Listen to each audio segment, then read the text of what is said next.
nama saya Marsha Fatina Usma Pudeva. Saya Misha Desi Amadea. Saya Laurenjila Rahman. Saya Muhammad Al-Fatih Syarif Rahman. Saya Muhammad Fadlan Ardianto. Kalian tahu nggak sih SMPN 199 pakai kurikulum apa aja? Gak tahu. Jadi SMPN 199 pakai dua kurikulum, yaitu kurikulum 2013 dan kurikulum Merdeka. Kan kurikulum Merdeka itu baru. Kalian tahu nggak sih apa itu kurikulum Merdeka? Gak tahu. Gak tahu deh, Apa kasih sih itu tahu. kurikulum Merdeka? Kalau kalian mau tahu lebih lanjut, mari kita tanya guru yang berkaitan secara langsung. Ayo.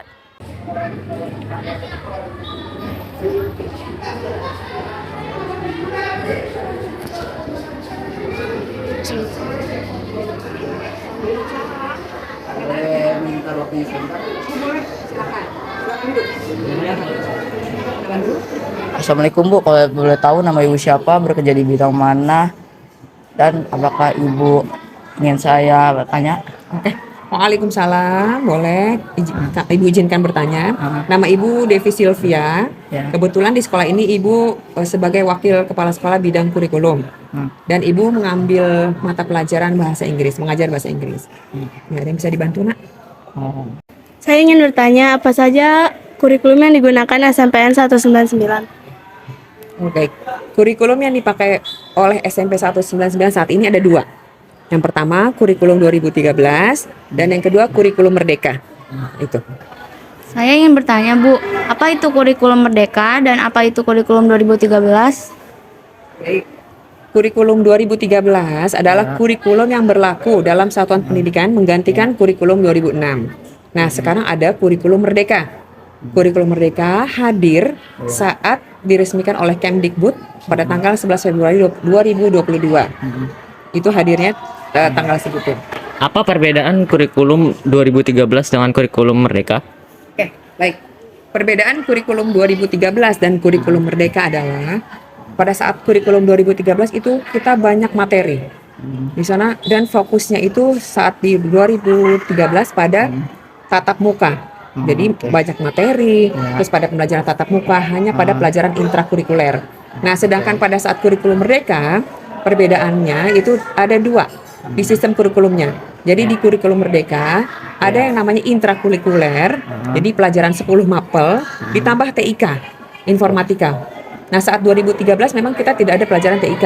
Nah, pada saat kurikulum Merdeka ada tambahan pelajaran TIK, informatika, dan ada tambahan pelajaran yang namanya kokurikuler dalam bentuk profil pelajar Pancasila.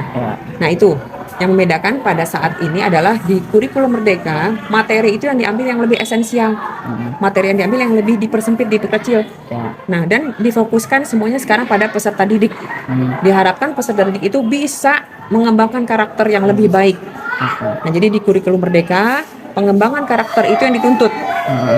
Jadi pengembangan karakter siswa didik menjadi lebih kepada pelajar profil Pancasila. Kayak gitu, Nak. Saya mau tanya, apa saja sih kegiatan-kegiatan di kurikulum Merdeka? Oke. Kegiatan di kurikulum Merdeka yang seperti tadi Ibu katakan, kita ada namanya project ini. Ini yang membedakan. Di project ini nanti di dalam 1 tahun kamu belajar di kelas 7, itu kita ada 3 project. Jadi nanti kalian mengalami 3 project, menjalani 3 project. Nah, sekarang project pertama berrekayasa dan berteknologi sesuai dengan NKRI ya. Nah, itu nanti yang lebih menekankan pada pelajaran di kurikulum Merdeka. Lebih kepada pengembangan project. Selain pelajaran di mata pelajaran yang 10 mapel itu. Mungkin itu saja kali, Nak. Oke, terima kasih Bu, sudah saya ingin tanya. Assalamualaikum warahmatullahi wabarakatuh. Assalamualaikum Miss. Waalaikumsalam warahmatullahi wabarakatuh. Nama Miss siapa ya? Nama saya Ratih Maywana, biasa dipanggil dengan Miss Ratih. Oh, kerja di bidang apa? Saya mengajar bahasa Inggris dan saya juga selaku pembina OSIS. Oh, kami ada beberapa pertanyaan nih. Boleh. Nah, mengapa kurikulum 2013 digantikan dengan kurikulum Merdeka? Mengapa kurikulum 2013 digantikan dengan kurikulum Merdeka? Baik, perubahan kurikulum itu ditetapkan oleh pemerintah ya, dan biasanya perubahan itu terjadi karena mengikuti perkembangan zaman. Jadi karena perkembangan zaman sekarang sudah lebih luas, nah makanya ada perubahan tentang kurikulum. Sekaligus perubahan kurikulum ini sebenarnya membenahi dari kurikulum yang sebelumnya. Oke. Apa kriteria sekolah yang bisa menerapkan kurikulum merdeka? Kriteria sekolah. Jadi kalau sekolah yang bisa menerapkan itu, pertama sebenarnya sekolah yang sudah siap gitu. Nah, siapnya itu gini. Kalau di 199, kenapa 199 bisa menerapkan kurikulum? Karena kepala sekolahnya merupakan kepala sekolah penggerak. Makanya sekolah 199 ditetapkan sebagai sekolah penggerak. Nah, dan karena sekolah penggerak itu diwajibkan untuk menggunakan kurikulum merdeka. Dan banyak banget semua sekolah sudah menerapkan kurikulum merdeka dari sekarang walaupun bukan sekolah penggerak. Jadi sebenarnya apa sih syaratnya? Nggak ada syarat khusus. Semua sekolah nantinya akan wajib untuk menerapkan kurikulum merdeka. Cuma 199 kebetulan kepala sekolahnya adalah kepala sekolah penggerak, jadinya harus langsung menerapkan kurikulum tersebut. Apakah guru-guru merasa kesulitan saat pergantian kurikulum? Kalau kalian disuruh menggantikan sesuatu pasti akan mengalami kesulitan kan? Pastinya guru-guru pun mengalami kesulitan. Namanya kurikulum berubah itu pasti ada kesulitan tersendiri dari setiap guru masing-masing. Apa saja sih kelebihan kurikulum merdeka? Kelebihannya, kurikulum merdeka itu namanya saja sudah merdeka ya. Jadi yang paling saya suka dari kurikulum merdeka itu, ini pendapat dari pribadi ya. Kalau kurikulum merdeka itu ada namanya CP, capaian pembelajaran. Capaian pembelajaran ini berada di fase D. Untuk SMP itu fasenya fase D. Jadi dari kelas 7, 8, 9 itu merupakan fase D. Bagaimana mencapainya? Dari kelas 7, kalau misalnya kelas 7 itu materinya nggak selesai, nanti bisa dicapai di kelas 8. Kelas 8 juga belum selesai, bisa dicapai kelas 9. Yang penting capaian pembelajaran itu dicapai oleh seorang siswa selama dia di SMP selama 3 tahun itu. Nah, itu perbedaannya di kurikulum merdeka sama kurikulum Kurtilas 13. Oke, terima kasih Miss. There's a stranger in the bed. There's a pounding in the head. Glitter all over the room. Pink flamingos in the pool. I smell like a minibar. DJ's passed out in the yard. Bobby's on the barbecue. This a hickey or ruse. Pictures of last night ended up online. I'm screwed. Nah, sekarang kita mau melihat pembelajaran kurikulum merdeka di kelas 72.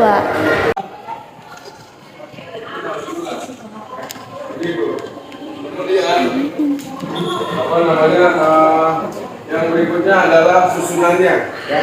Susunan dari mulai pembukaan, kemudian masuk ke dalam intinya, kemudian dilengkapi lagi sehingga istilahnya memang kamu sudah bisa menampilkan hasil kerja yang sempurna.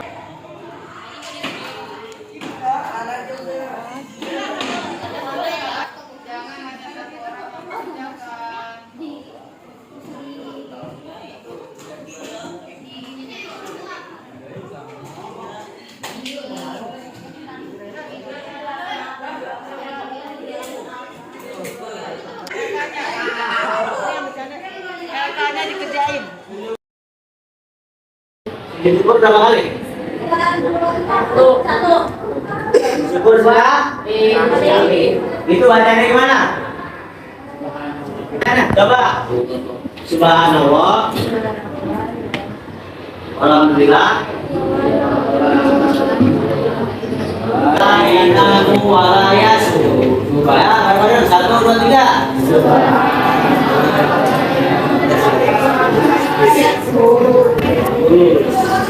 Coba yang berani coba, angkat tangan. Ya, Anif, coba Anif. Sujud sawi.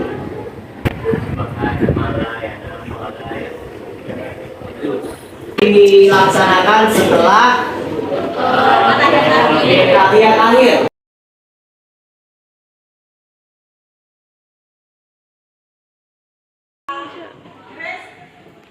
Bisa jadi itu ada di kelas 94. Coba lihat deh. Di saya, Bu. Di saya, Bu. Oh, mana di tas? Ada, kamu aja deh.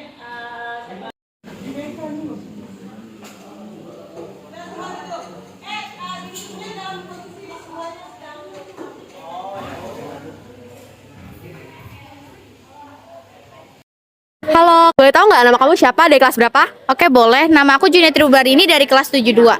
Aku mau ngajuin beberapa pertanyaan, boleh nggak nih, seputar kurikulum? Oke, silakan. Jadi, menurut kamu, apa yang kamu rasakan saat belajar menggunakan kurikulum Merdeka di SMPN 199? Aku senang sih karena semangat aku untuk bekerja sama itu semakin meningkat dan aku juga jadi lebih sportif untuk bekerja sama dengan tim. Kesulitan apa sih yang kamu rasakan? Kan sebelumnya menggunakan kurikulum 2013 kan? Iya. Terus tiba-tiba pindah ke kurikulum Merdeka tuh gimana rasanya? Kesulitan aku saat bekerja sama mengerjakan project sih. Ada salah satu member yang nggak mau kerja sama, dia kayak lebih memilih untuk diam dan langsung mendapatkan hasil. Oh gitu, jadi banyak yang nggak mau kerja ya? Iya, Pak. Tapi menurut kamu lebih menyenangkan mana sih, kurikulum Merdeka atau kurikulum 2013? Aku lebih milih untuk kurikulum 2013 sih karena kayak walaupun lebih banyak bukunya tapi aku lebih ngertinya ke kurikulum 2013 daripada kurikulum Merdeka. Kalau begitu makasih ya. Dadah. Kalau boleh nanya, nama kamu siapa, dari kelas berapa? Perkenalkan, nama saya Raden Ahmad Rafif Natanza dari kelas 74. Aku mau nanya beberapa pertanyaan, boleh nggak nih? Apa yang kamu rasain sih saat belajar menggunakan kurikulum Merdeka? Sebenarnya nyaman, tapi emang ada beberapa hal yang terasa lebih sulit dari kurikulum yang udah saya rasain sebelumnya. Perubahan apa sih yang kamu rasakan? Misalnya dari 2000, kan sebelumnya 2013 ya. Sekarang kurikulum Merdeka tuh capek gak atau apa yang sulit sih? Nggak capek sih, malah saya lebih terasa lebih nyaman aja dengan kurikulum Merdeka karena lebih memajukan kekreativitasan murid-murid semuanya. Oh jadi gitu. Jadi kamu lebih senang yang mana nih? Kurikulum Merdeka atau kurikulum 2013? Kurikulum Merdeka. Oke. Makasih ya. Selamat siang, Kak. Kalau boleh tahu nama Kakak siapa dan dari kelas mana? Nama saya Aulia dari kelas 97. Aku mau nanya nih, bagaimana perasaan Kakak saat melihat adik kelasnya belajar menggunakan kurikulum Merdeka? Oke, perasaan saya. Jadi, ketika saya melihat adik kelas saya menggunakan kurikulum Merdeka itu sangat keren. Karena menurut saya itu bisa meningkatkan tingkat belajar mereka. Apakah Kakak ingin mencoba menggunakan kurikulum Merdeka? Kalau untuk saya mencobanya, sepertinya saya kurang tertarik karena menurut saya kurikulum Merdeka itu sangat-sangat ribet. Karena untuk membuat proyek-proyek tertentunya itu ribet banget. Makasih, Kak. Selamat pagi, Kak. Kalau boleh tahu nama kakak siapa ya? Dan kakak kelas berapa? Halo, nama saya Nathaniel Amarta dari kelas 96. Di sini saya ingin mengajukan pertanyaan. Bagaimana sih perasaan kakak saat melihat adik kelasnya menggunakan kurikulum Merdeka? Menurut saya sih kayak kelihatan seru, terus banyak kegiatan kelompok, ya gitu sih paling. Kira-kira kakak ingin mencobanya atau tidak? Enggak kayaknya gimana ya? Soalnya capek gitu kelihatannya. Oh begitu, terima kasih ya kak pendapatnya.